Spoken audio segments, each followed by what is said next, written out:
만군의 주 되시는 아버지 여호와 하나님 해 뜨는 곳에서부터 해 지는 곳까지 온 우주 만물을 다스리고 통치하시고 관장하시는 주 여호와의 무한하신 능력과 또 주 여호와의 그 따스한 햇살과 같은 무한하신 은혜가 우리의 하루하루를 날마다 지탱하여 주시는 것을 인하여 주님 감사를 드립니다. 주님, 우리의 사방이, 주님, 우리가 살고 있는 이 시대가 주님 그 놀라운 난리와 난리의 소문과 격변 가운데 있는 가운데 있사오나 하나님, 애굽 가운데서 애굽의 열 재앙을 맞을 때에도 주께서 주의 백성을 지키셨던 것과 같이 주의 백성은 오직 예수 그리스도 안에서 하나님의 장중 안에서 평안함과 안전함을 누릴 수 있는 줄로 믿어 종들이 주 예수 그리스도의 존전 앞으로 주 예수의 그리스도의 성전을 피난처 삼아 주님 앞에 달려나왔사오니 하나님, 그 겸비하여 마음을 주님 앞에 겸비하여 오직 주 여호와만 피난처 삼아 주의 성전 앞에 나온 주의 한 사람 한 사람을 기억하여 주시옵시고 그 머리 위에 축복하여 주시옵시고 하나님 안수하여 주시옵시고 주의 성령으로 주님 삶의 한 걸음 걸음을 주님 인도하여 주시옵시고 어둠 가운데서도 사망의 음침한 골짜기 가운데서도 주의 인도함으로 말미암아 생명의 길로 인도함을 받을 수 있도록 역사하여 주시옵소서.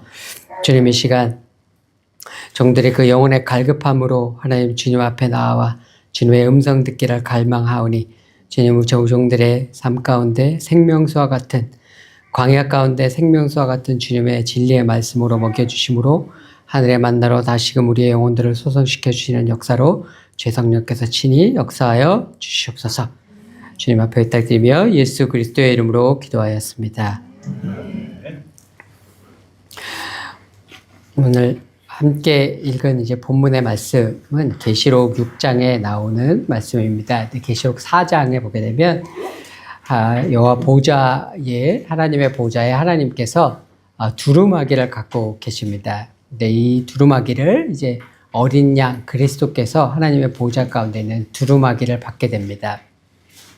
근데 이 두루마기라는 거는 보통 이제 고대에는 왕이나 어떤 장군이나 이런 사람들이 칙령을 내려서 그 메시지를 누구에게 전달할 때 이제 파피루스나 양피지에다가 써서 그걸 둘둘둘 말아서 이제 줬습니다. 근데 이걸 왕의 명령이기 때문에 이걸 누가 보면 안 되기 때문에 그 두루마기를 이제 감은 다음에 거기를 이제 진흙으로 그 봉인을 했습니다. 그리고 그 진흙으로 봉인을 하고 진흙에다가 이제 왕의 인장 반지를 이렇게 찍는 거죠. 그것을 이제 인을 친다라고 합니다. 그래서 이게 왕이 보낸 왕의 조서다, 왕의 칙령이다, 혹은 로마 같으면 로마 어느 몇 군단 장군의 그 군단의 그 인을 찍어서 이 장군의 칙령이다라는 걸 그 인이 이제 보장을 해주는 겁니다. 근데 보통 이제 그 진흙을 이렇게 발라서 왕이 이렇게 찍고 그 진흙이 굳으면 이제 이걸 필 수가 없게 이제 봉인을 한 건데 오늘 본문에 보게 되면은 하나님께서 갖고 계신 이 두루마기가 7개의 인으로 봉해져 있습니다. 그러니까 두루마기를 7개의 봉이 되어 있으니까 아주 이렇게 살짝도 볼 수 없게끔 그렇게 봉인이 되어 있는 겁니다. 근데 그래서 이제 그 봉인을 하나를 떼게 되면은 그 살짝 그 안에 있는 왕의 칙령이 보이겠죠. 그죠? 그런 것처럼 이제 그 두루마기를 받으신 어린 양 그리스도께서 그 봉인을 하나씩 떼시는 장면입니다. 봉인을 하나씩 떼실 때마다 거기 하나님의 새로운 말씀들이 이제 나오기 시작을 합니다. 첫 번째 봉인을 떼니까, 첫 번째 인을 떼니 어떤 말씀이 나오면 흰 말이 나왔습니다. 이에 내가 보니 흰 말이 있는데 그 탄자가 활을 가졌고 면류관을 받고 나아가서 이기고 또 이기려고 하더라. 이 흰 말은 복음의 전 세계적인 확장을 의미하는 겁니다. 면류관을 받고 나가서 이기고 또 이기는 역사.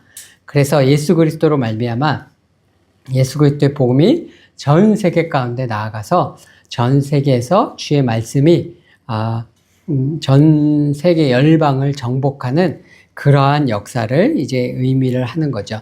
예루살렘에서 유대로, 유대에서 사마리아로, 사마리아에서 땅끝까지 증인이 되라고 하셨던 그 말씀이 이제 증거되어지는 그러한 역사를 설명을 하고 있는 겁니다. 이제 두 번째 인을 떼니까 붉은 말이 이제 나왔습니다. 두 번째 보니까 이 붉은 말은 이에 다른 붉은 말이 나오더라. 그 탄자가 허락을 받아 땅에서 화평을 제하여 버리며 서로 죽이게 하고 또 큰 칼을 받았더라. 두 번째 이 붉은 말은 대규모의 전쟁을 의미하는 상징입니다. 그래서 서로 죽이고 큰 칼을 받았다. 그래서 서로 죽이고 화평을 제하여 버린다라고 이야기를 하고 있습니다. 그래서 전 세계적으로 있을 대규모의 전쟁 이런 것들을 이제 의미하는 겁니다. 이 계시록에 있는 이 인봉을 떼었을 때 일어나는 일들은 대부분 말세의 마지막 때에 일어나게 되는 이제 일들이죠. 그래서 마지막 때가 되어지면 흰말의 역사처럼 전 세계 가운데 세계복음화가 이루어지게 되어지고, 그 다음에 마지막 때에 대규모의 큰 칼에 전 세계 가운데 화평을 제해버리는 대규모의 전쟁이 일어나게 됩니다. 인류가 많은 전쟁을 겪었지만 그 중에서도 20세기 들어서 가장 큰 전쟁 1차 세계대전과 2차 세계대전이라는 세계대전을 겪었습니다. 이제 그런데 우리가 아직 계시록의 뒤쪽에 가게 되면 전 인류가 겪게 될 3차 세계대전 아마겟돈 전쟁이라고 하는 것이 있는데, 그것은 우리가 아직 인류가 겪지 않은 이제 그런 상태에 있습니다. 세 번째 인을 뗐을 때 검정말이 등장을 하게 됩니다. 검정말이 나오는데 그 탄자가 손에 저울을 가졌더라. 내가 내 생물 사이로부터 나는 듯한 음성을 들으니 이르되 한 데나리온의 밀 한 대요 한 데나리온의 보리 석대로다. 또 감람류와 포도주는 해치지 말라 하더라. 이 검정말은 기근을 의미하는 겁니다. 오늘 현대적인 용어로 이야기를 하면은 경제적 환란이다라고 이야기를 할 수가 있습니다. 여기 보면 밀 한 데나리온에 밀 한 대 혹은 보리 석 대를 살 수 있다라고 되어 있습니다. 밀 한 대라는 건 이제 약 한 1리터, 밀 1리터 정도고, 그러면 보리는 한 데나리온은 하루, 그 당시 노동자들이 하루 노동을 통해서 벌 수 있는 돈이었습니다. 오늘날 한국으로 치면 대충 하루 일당이 보통 시급이 지금 최저임금이 한 10,000원 조금 넘잖아요. 그러면 한 80,000원 정도 되고, 건설노동에서 10만원에서 15만원 사이 이 정도 받으니까 10만원에서 15만원 정도의 일당 정도라고 할 수가 있습니다.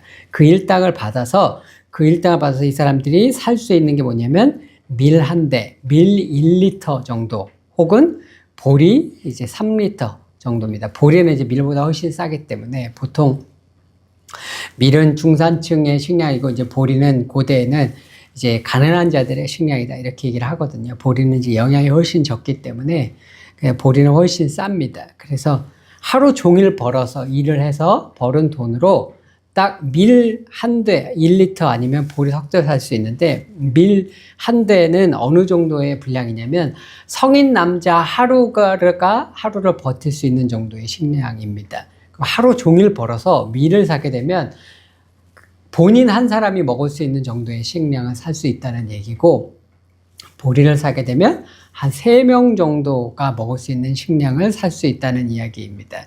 그러면 한 가정이 한 4, 5인 정도 된다. 예전에는 고대에는 대가족이었으니까 한 가정이 5, 6명 된다고 치면은 하루 벌어서 일을 해서 살 수 있는 게 한 3사람 정도 먹을 수 있는 거니까 다들 배고픔에 허덕여야 하는 그런 정도의 식량을 구할 수 있는 정도입니다.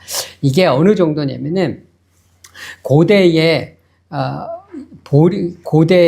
그 일당이 어느 정도 되냐면, 고대에 아주 부유했던 나라인 고대 바빌로니아의 경우에는 하루 벌은 걸로 보통 10리터, 10대 정도의 이제 밀을 살 수가 있었습니다. 그러니까 고대 바빌로니아에 비하면 10분의 1인 거죠. 고대 로마 같은 경우도 평균적으로 팍스 로마나라고 하는 시대에는 한 8대, 밀 8대 정도를 살 수 있었다고 합니다. 그러니까 이거는 그 8분의 1 정도밖에 안 되는 거죠. 가장 우리가 어려웠을 거라고 생각하는 중세시대 사람들이 하루 일 벌면은 어느 정도를 하냐면 밀을 한 4리터 내지 5리터 정도를 4-5대 정도 구했다고 합니다. 그러니까 수탈이 심했다고 하는 중세시대보다도 4분의 1, 5분의 1 정도밖에는 못 구하는 극심한 기근의 때, 극심한 경제적인 환란의 때다라고 하는 것을 알 수가 있습니다.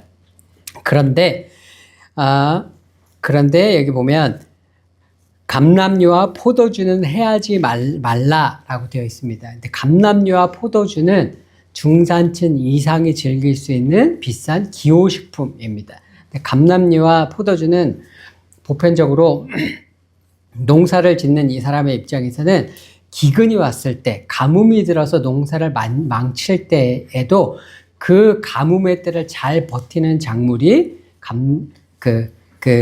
포도나무와 감람나무입니다.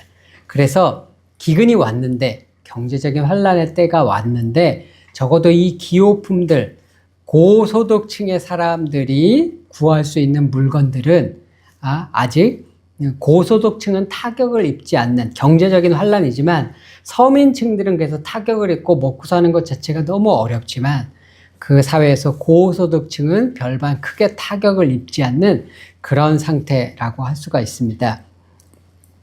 근데 요엘서에 보게 되면은 이게 우리가 경제적 환란인데, 최악의 경제적 환란은, 이 검정말에 가져오는 경제적 환란은 최악의 경제적 환란은 아닙니다. 최악의 경제적 환란은 요엘서에 보게 되면은 어떤 상황이 있냐면, 밀과 보리도 없고 곡식도 없고 포도주와 감람나무도 아예 없는 때, 환란의 때가 온다고 되어 있습니다. 그 때를 요엘서에는 뭐라고 얘기하냐면 여호와의 날이다라고 되어 있습니다. 하나님의 성전에 소재로 바칠 곡식도 없고, 하나님의 성전에 바칠 포도주와 감람류 자체도 아예 없는, 한 나라가 기근이 들어도 고대사회는 신정정치의 사회이기 때문에 신에게 바칠 재물은 남겨두기 마련이거든요. 근데 하나님께 드릴, 소재로 드릴 곡식도 없고 포도주도 없고 감람류가 없는 때가 온다라고 되어 있습니다. 근데 그 때를 여호와의 날이라고 했는데, 그 때는 아직 오지 않은 때, 그 때가 바로 이 검정말의 기근의 때입니다. 마치 붉은 말의 그 전쟁이 우리가 알고 있는 아마겟돈 전쟁, 최후의 세계 3차 전쟁, 3차 세계대전은 오지 않은 것과 같이 인류 최악의 겪을 그런 기근의 때는 아직 오지 않은 때임을 이제 검정말의 기근의 때다라고 이야기를 할 수가 있습니다. 청황색, 그 다음에 네 번째 인을 떼게 되면 청황색 말이 나오게 됩니다. 청황색 말은, 여기서 청황색이라고 하는 것은 헬라어로 하면은 이제 녹색인데, 이 녹색이 어떤 녹색이냐면은 사람이 죽어서 시체가 되면 그 시체가 지내게 되는 푸르스름한 녹색을 이야기하는 색깔이, 시체의 색깔을 의미하는 색깔입니다. 그래서 말씀해 보니까 청황색 말이 나오는데, 그 탄자의 이름은 사망이니 음부가 그 뒤를 따르더라. 그들이 땅 4분의 1의 권세를 얻어 검과 흉년과 사망과 땅의 짐승들로서 죽이더라. 이렇게 되어 있습니다. 그래서 이 청황색 말은 사망과 지옥의 권세를 가진 사망 권세인데, 그러니까 이 사망 권세가 역사하면 온 땅 가운데 이제 사망의 역사가 등장을 하는 거죠. 근데 이 청황색 말의 사망의 근원이 뭐냐면, 여기 보면 땅의 짐승들로서 죽이더라 이렇게 되어 있습니다. 근데 땅의 짐승이 뭐냐면 우리가 생각하는 맹수, 사자나 이런 것들일 수가 있죠. 그죠? 그래서 이거는 현대적으로 비유하자면 테러와 같은 겁니다. 어떤 사람이 그냥 여행을 그냥 길을 가는데, 이쪽 마을에서 저쪽 마을을 가는데, 산에서 어느 날 갑자기 늘상 다니는 그 산길에서 갑자기 맹수를 만나게 되는 거죠. 사자를 만난다든지 곰을 만난다든지 그래서 이 평화로운 일상적인 그냥 삶을 살다가 어느 날 갑자기 사망을 맞이하게 되는 그러한 일들을 의미하게 되는 겁니다. 근데 또 하나, 이 짐승이라는 단어는 단순히 맹수만을 이야기하는 단어가 아니라 실상은 사람 위에 살아있는 모든 생명체를 의미하는 단어입니다. 그래서 이 모든 살아있는 모든 생명체를 의미하는 단어라서 이 단어는 박테리아라든가 바이러스라든가 균이라든가 이런 것까지를 모두 의미할 수 있는 이제 그러한 단어입니다. 청억만화 선생말의 권서는 테러라든가 질병이라든가 이런 걸로 인한 사망 권세라는 것을 우리가 알 수가 있습니다. 인류가 이제 겪었던 오늘날 이제 많은 테러와 같은 역사들, 9.11과 같은 것을 비롯한 많은 테러들을 겪고 있고, 또 인류가 많은 질병의 역사를 겪었습니다. 중세 흑사병에서부터 1900년대 초에 스페인 독감, 또 우리가 잘 알고 있는 사스, 메르스, 코로나와 같은 일들을 겪었습니다. 그리고 WHO에서는 이제 우리가 언제든지 코로나와 같은 질병이, 새로운 형태의 질병이 다시 등장할 수 있다라고 경고하는 그러한 시대에 살고 있습니다. 최근에는 이제 조류독감이 최초로 인간에게 전이가 됐다라고 하는 보고가 있은 적도 있고, 작년 11월에는 미국에서 가장 치명적인 바이러스를 연구하는 연구소에서 에볼라, 탄저균 이런 것들을 연구하는 연구소에서 그 바이러스가 외부에 노출됐다, 그런 사고가 발생했다, 이런 소식도 있었고, 또 코로나 말미에 2022년 여름에는 시베리아에서 술록이 집단 사망을 했는데, 그 사건의 원인이 그 툰드라 영구 동토층이 기후가 따뜻해지면서 녹으면서 탄주균이 나오면서 술록이 수만 마리가 집단하는 그런 일들이 있었습니다. 그래서 앞으로 어떻게 이런 질병의 역사, 또 테러의 역사, 그것으로 말미암아 이런 사망의 역사들이 어떻게 다가올지 우리가 잘 알지 못하고 있는 그런 상황입니다.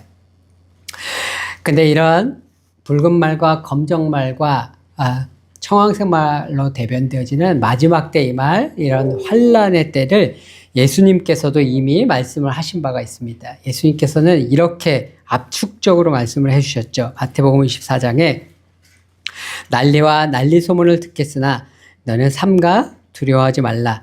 이런 일이 있어야 돼. 아직 끝은 아니니라. 민족이 민족을, 나라가 나라를 대적하여 일어나겠고 곳곳에 기근과 지진이 있으리니 이 모든 것은 재난의 시작이니라. 그래서 이때 예수님께서 말씀하시는 이 전쟁의 소문과 기근과 지진과 이런 환란들이 마지막 때에 있을 텐데, 이것은 끝이 아니라 끝의 시작일 뿐일 것이다.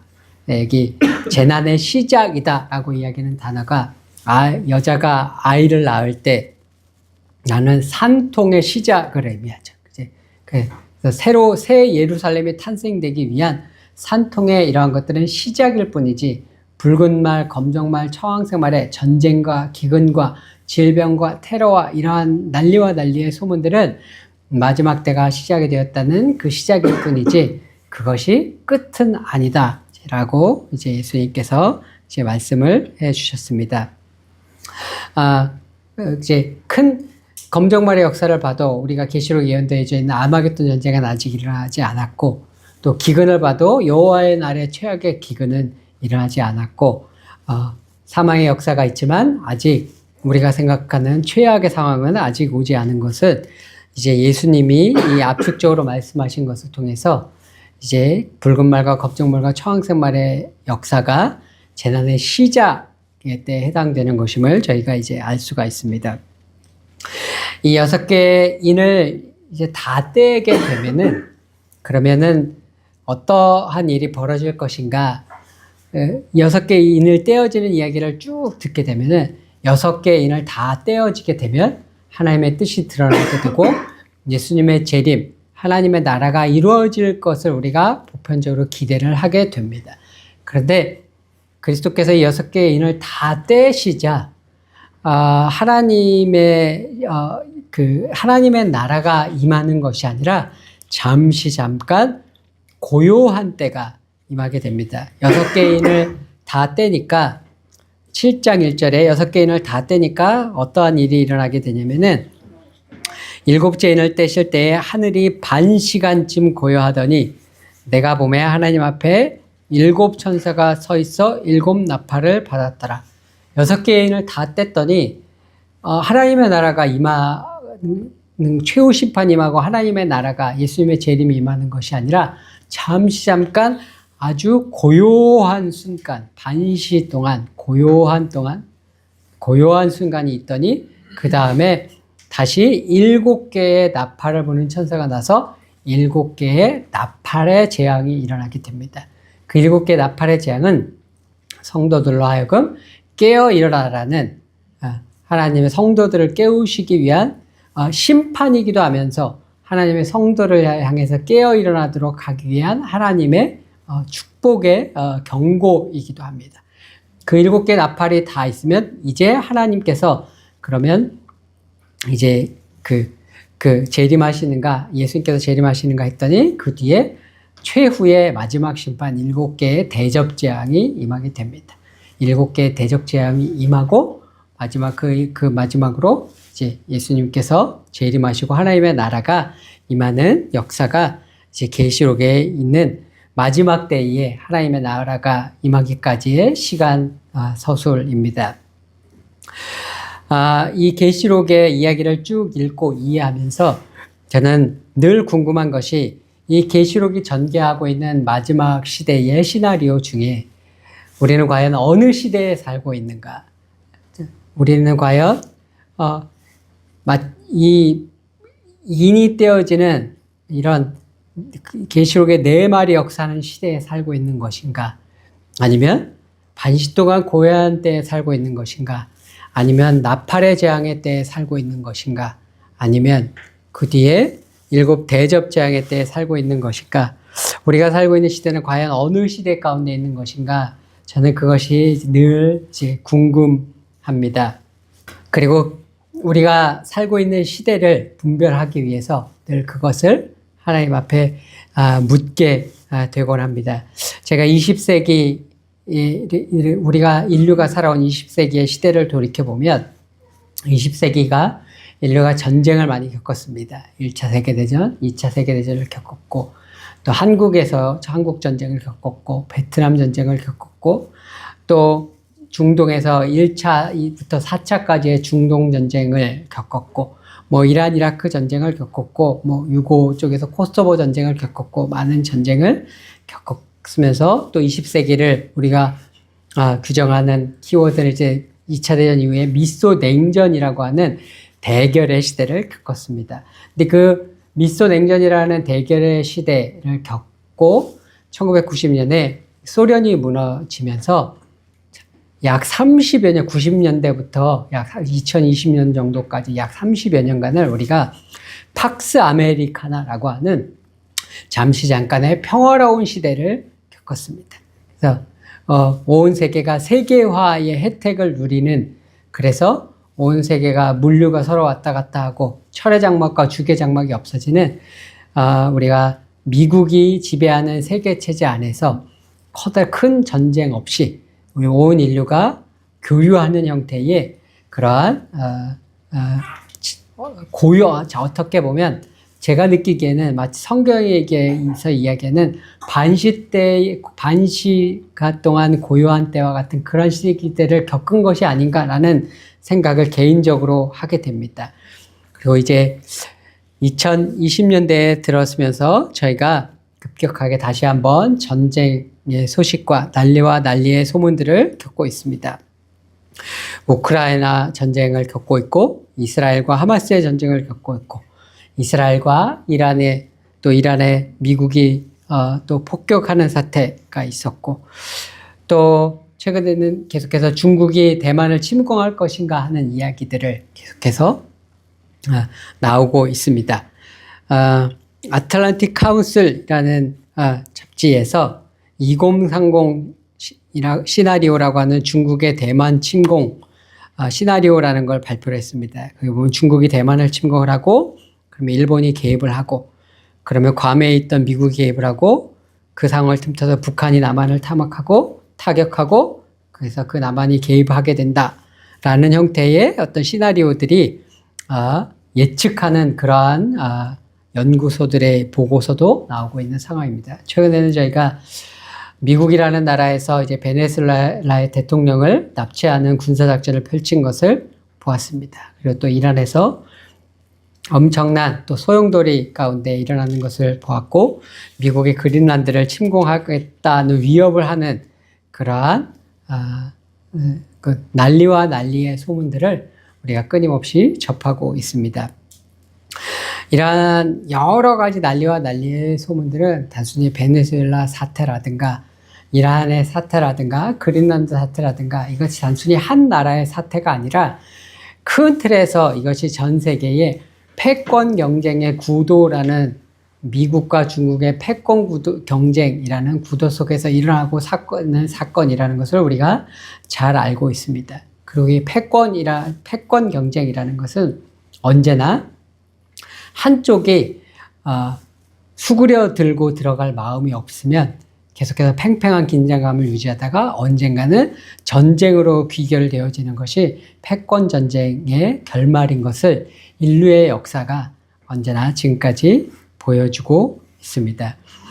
그래서 우리가 지금 우리는 지금 그래서 새로운 시대를 겪고 있는데, 우리가 겪고 있는 이 새로운 시대는 예전에 보지 못한 새로운 국제 질서가 재편되어지고 있는 새로운 세상에서 우리가 살고 있는 것을 요즘 새삼 느끼게 되어집니다. 영화는 동맹인 것처럼 느꼈던 미국과 유럽이 완전히 분열되어지고 있는 그런 상황 가운데 있습니다. 그린랜드 때문에 미국이 동맹이었던 유럽을 위협하는 그런 사태도 있고, 미국은 한국과 일본한테 뭐 3,500억 불, 5,500억 불씩 이제 뜯어가는 동맹국으로부터 이제 뺏어가다시피 하는 그런 딜들을 체결했고, 생각지도 못하게 미국과 러시아가 동맹을 맺고 오히려 우크라이나와 유럽을 압박하는 상태 가운데 있고, 미국과 유럽이 뭉치니까 오히려 중국과 친하게 지내는 그런 형태의 세계의 질서가 완전히 재편되어지는 그러한 시대를 저희가 살고 있습니다. 그리고 이 새롭게 재편되어지고 있는 이 세계 질서의 특징은 마치 제국시 시대로 돌아간 듯한 야만의 시대, 오직 힘만 지배하는 그런 시대의 특징을 보여주고 있습니다. 미국이 베네수엘라의 대통령을 체포한 것도 그렇고, 일본 총리가 중국이 만약에 대만을 침공하게 된다면 그건 일본의 존립의 문제가 될 것이다, 이렇게 얘기를 했더니, 일본에 있는, 오사카에 있는 중국의 총영사가 이렇게 얘기를 했습니다.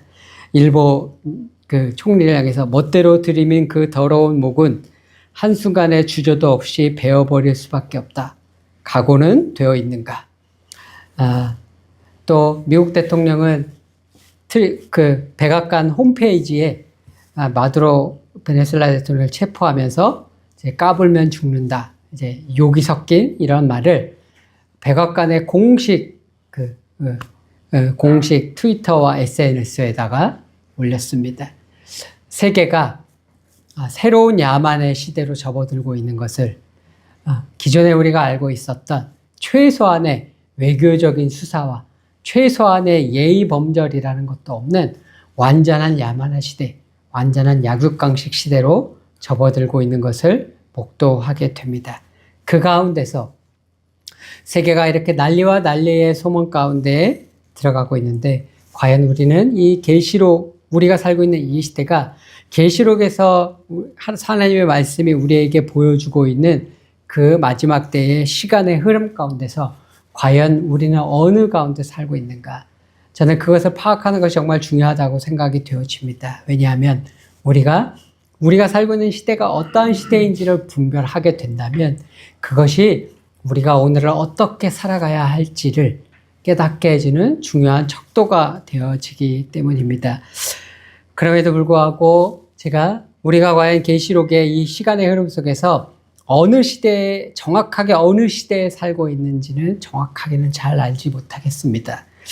그러나 분명한 것은 계시록에서 서술하고 있는 그러한 시대가 우리가 살고 있는 시대와 그렇게 다르지 않아 보인다 라고 하는 것입니다.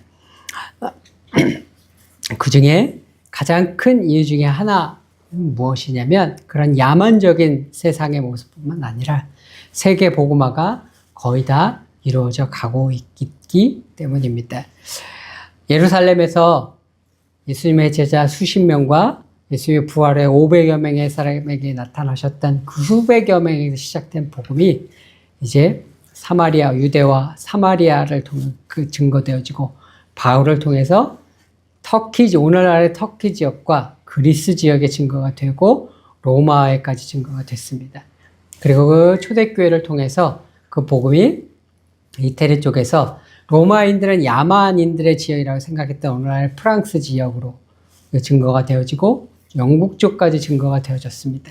그리고 영국 쪽에서 증거되어진 복음이 청교도를 통해서 미국으로 넘어갔고 그 미국에서 19세기의 위대한 선교의 세기라고 하는 1800년대를 통해서 미국과 유럽의 선교사들이 1800년대에 기독교를 마침내 세계 종교로 만들었습니다. 1700년대까지는 기독교는 유럽과 아메리카의 종교였지만 1800년대 위대한 선교 세계의 모든 선교사들의 활동을 통해서 기독교는 마침내 남반구에 아프리카에 아시아에 곳곳으로 퍼지게 되면서 세계 종교가 되었습니다.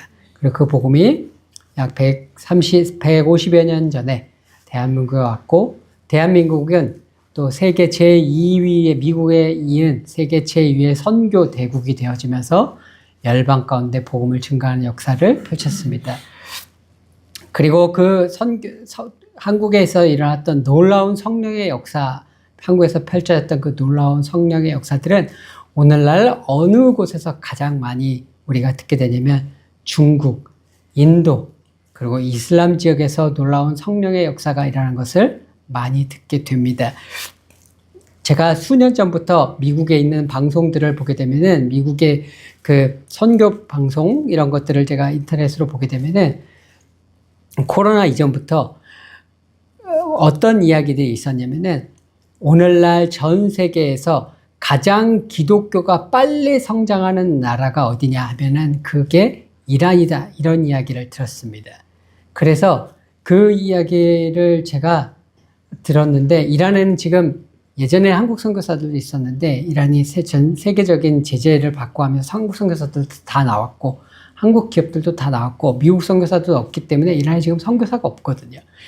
근데 이란이라는 나라에 복음이 그렇게 빨리 확장되어지고 있다는 그 선교 보고를 제가 미국 뉴스, 미국 선교 방송들에서 계속해서 수년째 들으면서 코로나 때도 어마어마한 수의 사람들이 예수님께로 이란에서 돌아오고 있다. 이런 얘기를 계속 듣게 돼서 그게 믿어지지가 않더라고요. 제가 믿어지지가 않아서 제가 지난주에 왔던 이제 데이빗 형제한테 제가 물어봤거든요.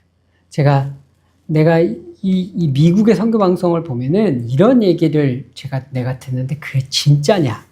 진짜 이란에 그렇게 복음을 듣는 사람들이 많느냐라고 물어봤더니 이 친구가 진짜라고 얘기를 하더라고요. 그래서 자기가 한국에서 예수님을 믿고 이란에 방문을 하러 갔는데 자기 형이 어디를 좀 가재요. 근데 자기가 예수 믿은 건 얘기를 안 했대요. 근데 형이 어디를 가자고 해서 갔는데 휴대폰을 다 그 입고 있는 데서 다 끄고 이렇게 걷더래요. 근데 그리고 어딜 갔더니 거기가 이제 지하교회 모임이더라는 거예요. 형이 이란에서 예수님을 믿고 동생을 그 지하교회 모임에 인도를 해 간 거예요. 그때 동생은 가서 나도 한국에서 예수님을 믿었어 했다는 거죠. 근데 방송에 보게 되면은 무슬림권에서 복음을 증거하는 사람도 없이 예수님을 환상 가운데서 만나고 그렇게 해서 예수를 믿었다 이런 사람들이 많다 이런 얘기들 제가 많이 듣거든요. 그래서 내가 방송에 보면 이런 얘기들이 있는데 그런 일들도 실제로 일어나냐 제가 물어봤어요. 그때 그 형제가 하는 말이 실제로 그런 일이 일어나고 있다. 그러면서 자기 외숙모가 그렇게 예수님을 믿었대요. 자기 외숙모가 자기가 크리스찬이 돼서 이렇게 친척들이랑 만나고 하니까 딱 봐도 우리 크리스찬이면 알잖아요. 그죠? 예수님을 믿는 사람 같아 보이더래요. 그래서 자기가 자기 외숙모한테 물어봤대요. 혹시 예수님을 믿지 않냐? 나도 예수님을 믿는다. 그랬더니 외숙모가 예수님을 믿는다고 하더래요. 그래서 어떻게 해서 예수님을 믿었냐 물어봤더니 예수님을 자기가 환상 중에서 만났다고 얘기를 하더래요. 그렇게 해서 자기가 예수님을 믿었다. 그런 일들이 실제로 일어나고 있다라고 이제 이야기를 제가 들었습니다. 그리고 그런 것뿐만 아니라 중국과 인도와 무슬림 지역에서 놀라운 성령의 역사가 일어나고 있는 것들을 한국의 예전에 일제시대부터 저희 어릴 적에 50년대, 60년대, 70년대, 80년대까지 일어났던 놀라운 기적과 치유와 성령의 역사들이 오히려 그런 중국과 인도와 무슬림 지역에서 오늘날 활발하게 이루어지고 있는 것을 보게 됩니다. 그러면 예루살렘에서 시작해서 터키 쪽으로, 그리고 유럽 쪽으로, 그리고 미국으로, 그리고 한국에서 중국과 인도를 거쳐 이슬람 쪽으로 성령의 역사가 활발하게 진행되어지고 있다면 나머지 이 성령의 역사가 갈 곳은 앞으로 이스라엘밖에 남은 곳이 없거든요. 그래서 이스라엘까지 다시 되돌아가게 된다면 복음이 지구 한 바퀴를 돌아서 땅끝까지 복음이 증거되어지는 역사가 완성이 되는 거죠. 그렇게 되어지면 이제 예수님께서 약속하신 대로 예수 그리스도의 재림이 땅끝까지 복음이 증거되어지고, 그래 예수 그리스도께서 재림하게 되어지는 그러한 역사가 이제 일어나게 되어집니다. 세계 복음화가 언제 이루어질 것인가라고 할 때 전 세계의 언어로 성경을 번역하는 위클리프라는 선교회가 있습니다. 이 위클리프 선교회에서는 지금 전 세계 모든 언어로 성경이 번역되어지지 않은 모든 언어로 번역하는 프로젝트를 이미 시작을 했고, 이 곳에는 한 20여 년에서 30여 년 안에는 이 프로젝트가 완성이 될 것으로 그렇게 예상을 하고 있습니다. 예수님께서 누가복음에서 마태복음 24장 이제 감람산 강화에서 누가복음 버전에서 이렇게 말씀하셨습니다. 예루살렘은 이방인의 때가 차기까지 이방인들에게 발필이라. 바울은 로마서 11장에서 이 신비는 이방인의 충만한 수가 돌아오기까지 이스라엘의 더러는 우둔하게 된 것이라. 이방인에게 복음이 충만하게 증거가 되어지면 그때는 우둔하게 되어진 이스라엘이 돌아가게 될 것이고, 이스라엘 가운데 성령 역사가 있게 될 것이고, 그때는 곧 예수님의 재림이 임박한 시대를 저희가 맞이하게 됩니다. 저희는 보통 우리가 일상의 삶을 살아가기에 급급해서 우리가 살아가고 있는 시대적인 상황이 어떠한지 시대를 읽는 그러한 것에는 큰 관심을 두지 않게 됩니다. 왜냐하면 우리의 일상의 하루하루를 살아가는 것과 우리 일상의 하루하루의 삶의 필요들을 채우기 위해 일하는 것이 너무나 급하기 때문에 우리가 어떠한 시대를 우리가 살아가고 있는지를 생각하는 것을, 또 그러한 것들을 하나님 앞에 묻고 우리가 어떤 시대를 살아가고 있는지를 찾아가는 것을 우리는 등한시하게 됩니다. 그런데 이것이 중요한 일은 사실상 우리들의 일상의 하루하루가 결국은 어떤 시대를 살고 있느냐에 달려있기 때문에 그렇습니다. 우리가 전쟁의 시대를 살고 있다면 아무리 개인적으로 우리가 일상의 평온을 위해서 노력한다 할지라도 일상의 평온을 위해 살아갈 수가 없습니다.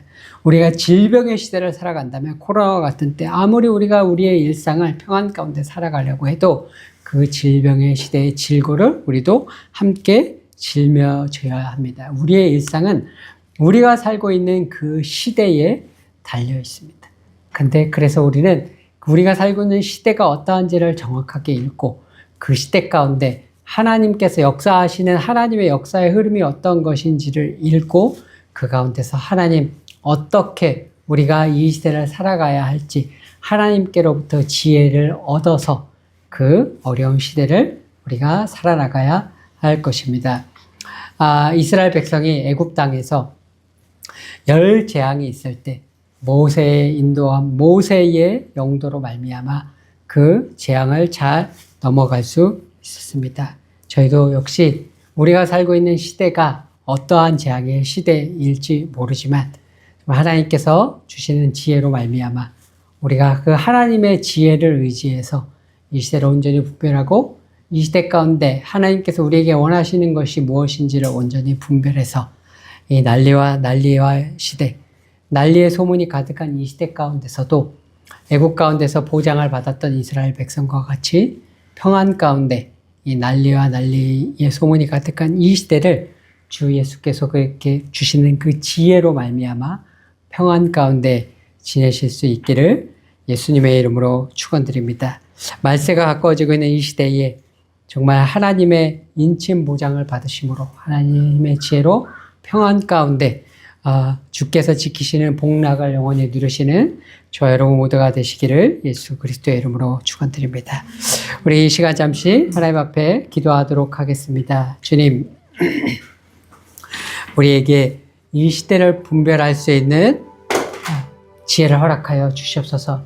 주님, 우리에게 주의 말씀을 읽고 깨닫고 그리하여 우리가 살아가고 있는 이 시대가 정말 하나님께서 계획하고 계신 그 계획의 어느 때인지를 주님 깨닫게 하여 주십시고, 주님, 이 시대가 인이 떼어지는 시대인지 나팔이 불려지는 시대인지 주님, 우리의 영안을 열어주시옵시고, 주님, 우리의 영의 귀를 열어주시옵시고, 시대를 분별할 수 있게 하여 주시옵시고, 주님의 계획을 깨달을 수 있는 영의 지혜를 허락하여 주셔서 주님, 이 시대를 안전하게 통과할 수 있는 주님의 지혜로 우리를 보호하여 주시고 인도하여 주시옵소서. 주님, 환난과 난리의 소문 가운데 있으나 우리의 피난처는 오직 주님이신 것을 고백드립니다. 우리의 피난처는 오직 여호와의 성전인 것을 주님 앞에 고백드립니다. 주님이 난리의 소문 가운데 주님, 우리를 평안 가운데 지키실 분은 오직 주의 능력과 주의 성령의 능력뿐임을 고백드립니다. 주님, 우리를 그렇게 주의 평안으로, 주의 지혜로, 주의 성령으로 준비시켜 주시옵소서. 기도하며 하나님 앞에 나아가도록 하겠습니다.